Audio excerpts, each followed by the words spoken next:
Neighbours, we are neighbours.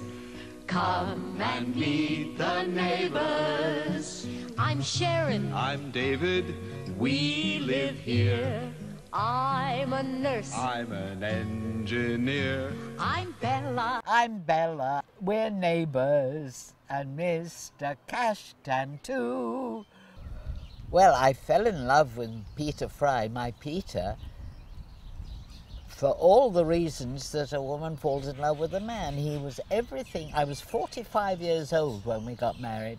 He was everything that I'd looked for all my life. He was very, very attractive. He was brilliant. He was so interesting. My life before or since has never been as interesting as when I was living with Peter. He always brought up a topic or something to talk about or something, or one of his great ideas for making the world a better place. He had the same ideals as I had. He was also a theatre man all his life, and I was in the theatre all my life.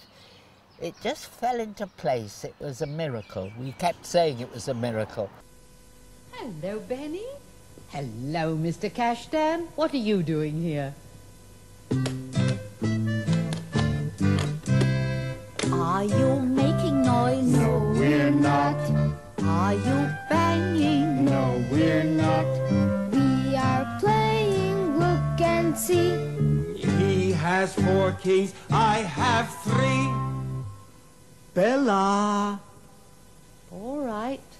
Peter. I was in my apartment, 1936, either late October or November. The New York Times was delivered at the door, and I always read it as I had my breakfast. There on the front page of the New York Times was a photograph 6 columns wide and 8 inches high. It was a photograph of a street in Madrid. On the sidewalk, they had laid out the corpses of 8 young children, victims of the first civilian bombing of Madrid. I looked at this, I gulped. I was not merely moved, I was torn apart. It's a cliché to say my heart was bleeding, but I really think my heart was bleeding. I said to myself, oh my God, I can't live in a world where these things are allowed to happen. I have to fight it. At that moment, I made up my mind to volunteer to fight in Spain. Spain had been in the news since the 18th of July, 1936. Later in my life, after years of self-analysis, I came to have a much clearer understanding of what drove me to this momentous decision to risk my life in Spain. But at that particular moment, it was an intense emotional reaction. I hated Hitlerism. I hated what it stood for.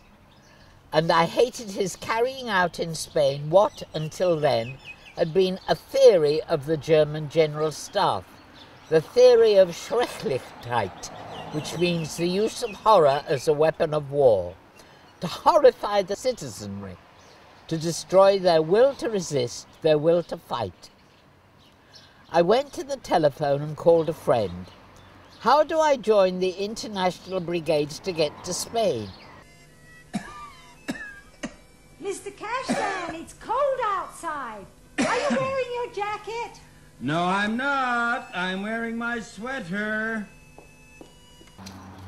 I feel ashamed to say that when I was a child, when I was growing up, my older brother Geoffrey Wiggider, was very aware of what was happening politically and what was happening around the world. I was less so, only from what I heard from him. I wasn't nearly aware enough, and I certainly wasn't involved in the Spanish Civil War till I met Peter, and then I knew it was possibly the most important episode of his entire life. And so not only did I become very interested, but I've remained. I'm a member of the veterans of the Abraham Lincoln Brigade, and I'm also involved in England with the veterans of the British Brigade. And I still get furiously angry with the Western countries who decided on non-intervention. And I felt, and I still feel, that if they had intervened, it could have even stopped the Second World War